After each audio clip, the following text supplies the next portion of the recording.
కొంచెం చప్పిగా ఉండి, లావుగా ఉండి, టమ్మి ఉండి అలాంటి వాళ్ళకి శారీ కట్టుకున్నప్పుడు ఇంకా లావుగా కనిపిస్తున్నాము, పొట్ట ఎత్తుకు కనిపిస్తుంది అలాంటివన్నీ ఉంటాయి కదా కొంతమందికి. ఇలాంటి లంగాలు యూజ్ చేస్తాం కదా, అప్పుడు ఏమవుతుందంటే ఇలా కట్టినప్పుడు ఇలా లాగుతాము శారీకి, మన హిప్ సైజ్ ఎంత ఉందో అంత లాగుతాము.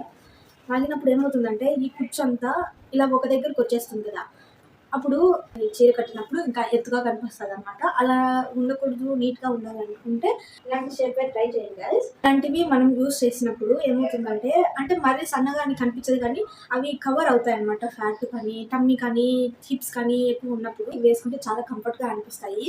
అండ్ శారీ కూడా చాలా, అసలు వీటి మీద శారీ వేసుకుంటే అసలు వేసుకున్నట్టు కూడా ఉండదు గైస్. చాలా ఎలా ఉంటుంది అంటే చాలా లైట్ వెయిట్గా అలా అనిపిస్తుంది, బరువుగా అనిపించవు.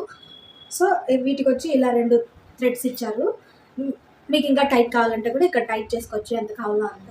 షేప్ వేర్ తీసుకునేటప్పుడు మీ సైజ్ కంటే కూడా చాలా పెద్దవి తీసుకోండి, కొంచెం ఒక 2 సైజెస్ పెద్దగా అలా తీసుకోండి. ఎందుకంటే మనం వేసుకునేది కంఫర్ట్ కోసం అండ్ టమ్మీ హిప్స్ దగ్గర కవర్ చేసుకోవడం కోసమే. కాబట్టి మరీ సన్నగా కనపడాలి అని చెప్పి ఇలాంటివి తీసుకోకండి, అలాంటి థాట్ ఉంటే తీసేయండి ఫస్ట్.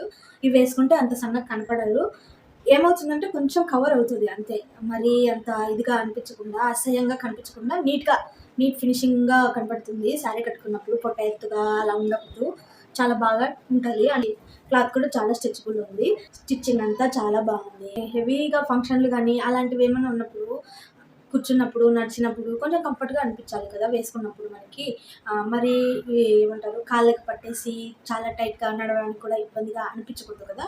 సో దానికోసం నేను కొంచెం పెద్ద సైజ్ తీసుకోమంటున్నాను గైస్. చాలా కన్వీనియంట్గా ఉంటుంది, చాలా బాగుంటుంది, చాలా కంఫర్ట్గా కూడా ఉంటుంది ఇది. ఒకసారి ట్రై చేయండి. వీడియో నచ్చితే లైక్ చేయండి, నా ఛానల్ని సబ్స్క్రైబ్ చేయండి.